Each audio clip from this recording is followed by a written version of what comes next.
This is freaking Southbound, y'all. So, another anthology we watched today, Southbound. This was brought to us by a few of the people who worked on VHS or VHS 2, most notably Radio Silence and David Bruckner, who's currently working on the Hellraiser film that's raising controversy because people are morons. Yes. And obviously Radio Silence did Ready or Not and Scream. So really cool to see a film by very talented people about people who are stuck in some kind of purgatory, hell, if you will. And this is a wraparound story for in every way that you can think. We probably will be discussing some spoilers here, so I will just say that if you have seen, or if you have not seen this, it's absolutely worth your time. Yes. Now, it's not a traditional anthology. This is more of an anthology hybrid. Typically in anthologies, we start with some kind of group of people who exchange stories, and those stories are told completely disconnected from the main wraparound. This film, all the stories are connected, bleeding into one another as they kind of move from one segment to the other, from one character interacting and running into this character, and then that starts that new segment. So it's not a traditional anthology as something like Tales from the Crypt, Vault of Horror, the old Amicus movies kind of started back in the 60s. But yeah, what'd you think? I love this movie. I was really into it. I think that I like the hybrid way that it's filmed. I like that it bleeds into, each story bleeds into the other. And I was a real fan of the wraparound. We talked about the movie afterwards, and I really like, kind of what you were saying about it being a true, like, you can literally loop the movie, and all of it works very well as like a giant loop, which just kind of adds to that, purgatory, hell element. Which is super scary. And I also just love the idea of a haunted highway, and especially a haunted highway in some desert area, because it's so, the desert to me feels very, as I'm sure it does to a lot of people, unlivable, devoid of life. Yeah, and just, if you're stranded out there, you're screwed. What are you gonna do? Plus, it just kind of draws to mind all kinds of crazy hill people or whatever coming out to get you. But I really loved this anthology, and I was a big fan of it, for sure. Do you like Black Sabbath or this more, since those are the first two we watched? Black Sabbath, because I like more of the style in Black Sabbath. But I don't think it's a super fair comparison, because they're totally different. And but they're both anthologies. But they are both anthologies. But personally, I'll say I like Black Sabbath more. But I was very much into this movie, and I think that it has a lot of really cool horror elements for each different plot line, we'll say. Yeah. So, yeah. So, yeah, I think it's great. I didn't love it the first time I watched it. And this is the second time I've watched it. So I was really curious to revisit this, because I don't know what my issue with the first viewing was, honestly. But my memory of it was okay-ish. But having watched it now, I don't know what the hell I was thinking that first time, because this movie's very cool. Now, the performances in this from everybody are mostly good. It does have a certain feel to it that the VHS segments have, where some of the performances feel a little too cool or whatever, but I don't really care. It does feel like a more well constructed, much more artistic VHS with much better shot selection, obviously, because it's not found footage. Yes. And it's a more hyper stylized version of VHS with much more intricate writing, because everything has to blend together as one cohesive story that is being played out like an anthology. So kudos to them for working on that, obviously, since this film has multiple different directors and multiple different writing credits.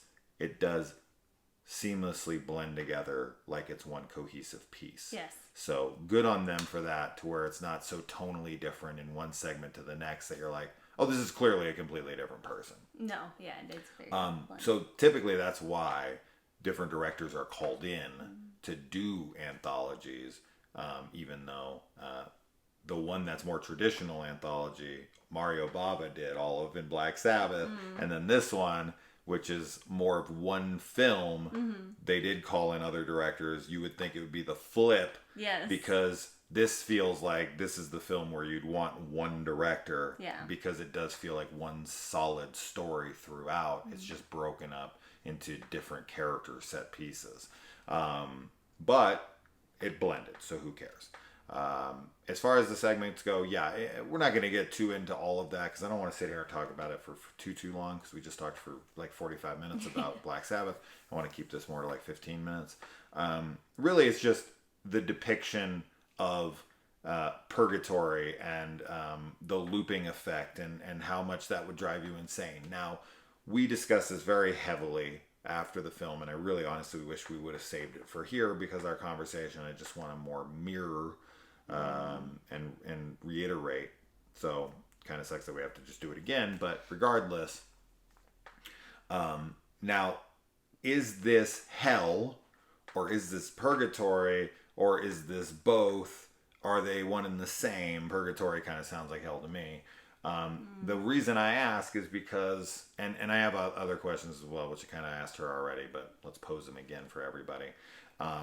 Within this film, in the beginning, we see the guy gives up, and he's going to be stalked by this Dementor-looking thing from Harry Potter. And those things were really cool. Yeah. The CGI on it was a little off. Didn't care. The design was super cool. And when they're floating in the distance, oh my gosh, that's eerie. So eerie. Super cool. Yeah. And I love them stalking the area, right? Yes. They're just kind of like out and about looking for anything. Oh my gosh. Yeah. Which they are kind of like the Dementors in Yeah. Harry Potter, right? Like they fly around Hogwarts, stalking the grounds, Yeah. looking for Sirius Souls Black. to suck. And I got a soul for you to suck. But yeah, so, they are saying like, oh, the guy gets out of the car and he's like, I'm done. I'm not, we deserve this. And then the other guy's the one attacked. So that posed a couple different questions for me. And one of which, of course, is like, where are they taking him? If they're already in hell, are we talking about the 7 layers of hell? Is this layer 1, and then they take you down to the second one, and then in there are you supposed to give up, and then you go down and all the way till 7, and then they're like, you're done, you're finally in the worst place. I don't know, but the film is a loop, as we find out, and it ends where it begins. So that would suggest purgatory, but also are these people reliving the same events, and that's what resets it, is their demise. But not everyone in this film has a demise. Yes. Right? And then not only is that the case, but also in addition to that, there are people within here who are innocents, who are pulled into this. And how did they get there? Is this place so it wraps around to, at the end of the movie, when those 2 guys from the beginning are in their segment with the third guy who ends up dying and is dragged off to hell, like in, Sam Raimi's Drag Me to Hell, very similar. But I don't know how else you depict demons dragging you to hell than demons coming up and dragging you down through the ground. Yeah. It just reminded me of it. But anyways, they are, there to kill a guy for doing something to some young girl that they know. And I don't know if that's ever explicitly said what he did or any of that stuff. I don't think so. It's whispered into somebody's ear. I don't think we ever hear. We're left to just kind of assume. So now the wife gets it as well. I don't know if she was involved in any way, shape, or form, or if she's just an innocent bystander, collateral damage to their revenge pact. But they do end up trying to let the girl go. Now, this does take place in that desert area because they are in a place where they run into those characters that do get killed inside that town that is centered within Southbound, if that's what you want to call that region of land that Purgatory exists within. So is the family that's in that they kill. Now, the guy who's killed, he clearly did something terrible. They're there for revenge. I could see him being there. But his daughter being there makes me wonder if they were pulled into that area and then used as pawns in order to, to punish these guys. If she's an avatar of what happened on Earth, right? Because my interpretation of this movie, which is what I was telling Kaylee, is I feel like all of these people died on the same highway. Yeah. And this highway is traps those specific unique souls in this purgatory. And that there's purgatory locations all over the world. Mm-hmm. And if you die on this highway, you get stuck within this purgatory. So the film literally starts with you hearing a crash. And I think that's the brothers, or whoever these guys are. I think they're brothers. Doesn't matter. Friends. Yeah. These friends dying. And I think they crash running from the scene of killing that family. Then they're stuck in that purgatory and then from that point on asked to loop it. Now, whether or not the daughter, maybe because the daughter comes back for vengeance when she should have left. Yeah. Right? Now, why the mom would have to live through it, unless she's an accomplice. So that would explain that. She's an accomplice to him. The other girl had the chance to leave, but she came back for vengeance, which is kind of what they did, right? If the mom and the dad are guilty, and they came for vengeance on them, and they're being punished and sent to hell for that vengeance, it would then stand to reason that the daughter, not learning from their mistakes, coming back for her own vengeance, would send her to her own purgatory, looped hell as well. Maybe that works. It would work, but I don't think that the mom is an accomplice because she's the person who the killers whisper in her ear after showing the picture, and her reaction is like, oh my god, how could you? Yeah. So I don't think that she is, unfortunately. And I really love your theory of like everybody's there because they've died in a car accident on the road, because it just feels very poetic for like a haunted highway type of thing. But when I was watching it, I was getting the sense of more like people slipping into this like alternate dimension. Yeah. Like very Twilight Zone. And to me, that's really scary, and I love the way that feels, because it's kind of like you could be in any, liminal space, like anywhere that's just kind of not very populated, off the beaten path, and maybe you're in this other place, and things could happen. And I find that to be very surreal and scary in a way to me. But also I wanted to ask, because I don't know this, I thought that purgatory was like where you went when you weren't quite bad enough for hell and not quite good enough for heaven. It's like a way station. So you can get out of purgatory? Like you have a chance to redeem your soul when you're in purgatory, or are you just in purgatory indefinitely?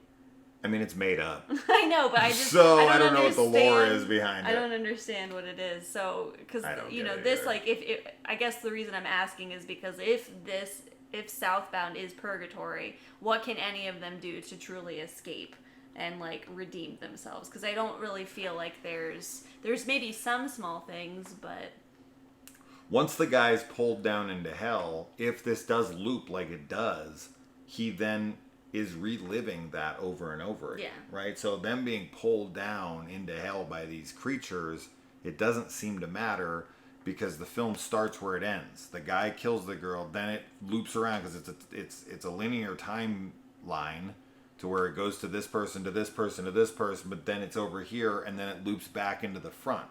So the guy who dies and gets his throat ripped out and his face pulled apart in the opening is then later reliving that same moment to come back and die by those things later. Yeah. So it doesn't seem like they pull them anywhere. Right? So this is some layer of hell or something, I think. but we could refer to that as purgatory, but I think we're really just playing with semantics at that point. So regardless, yeah, if you really look at all of what's happening in here, it is all, highway based, right? So you got the first guys who are running from the scene of a crime. We hear a crash in the opening. I feel like that's their crash.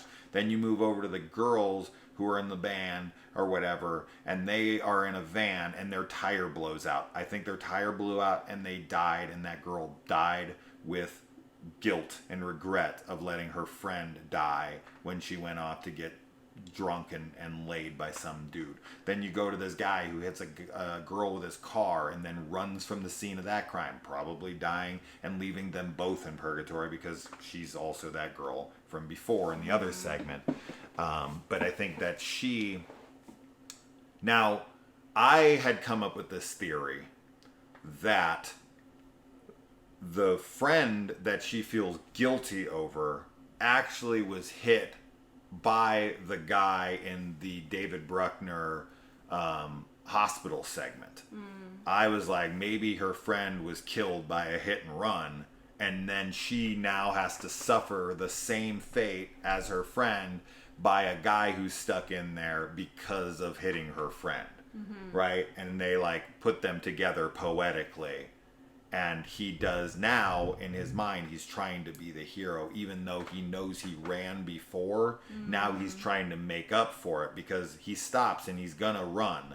But then he's like, answers the phone and is like, I gotta call you back. I'm gonna do the right thing this time, but it's too late. Yeah. Right? He's already in hell. And man, that whole segment with him taking her and her leg falling apart and him reaching up into her chest and like pushing on her lung and killing her and just the pain and misery and the hospital and everything. You know what it is?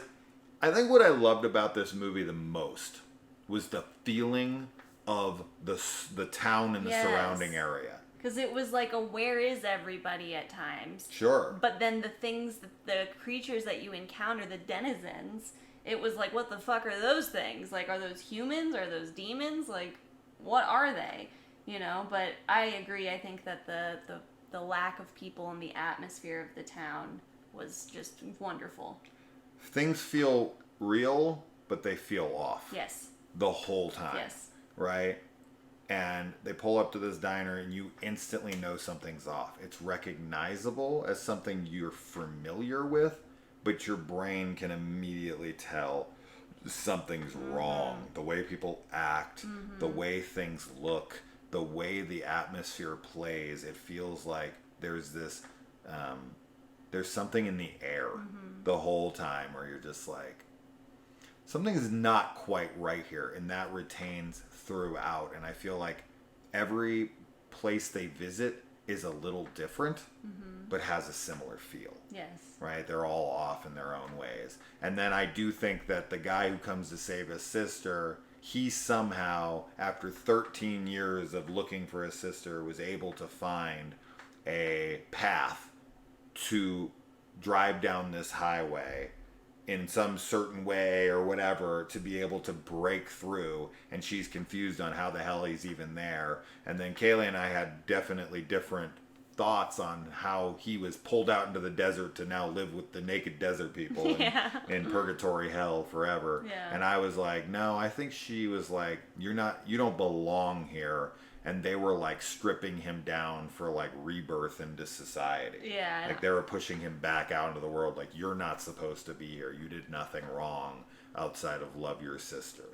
Yeah, I thought that he was like, that was going to be him. Like, he was becoming one of those naked desert men that's just going to be stuck there forever because she's like, we're not supposed to be here. We're not supposed to go this way. Yeah. And I feel like that was what happened because he wasn't like, not only was he not supposed to be there in general, like on a larger scale, but he also specifically wasn't supposed to be in that area of the desert. Yeah. So I think he's a naked desert man.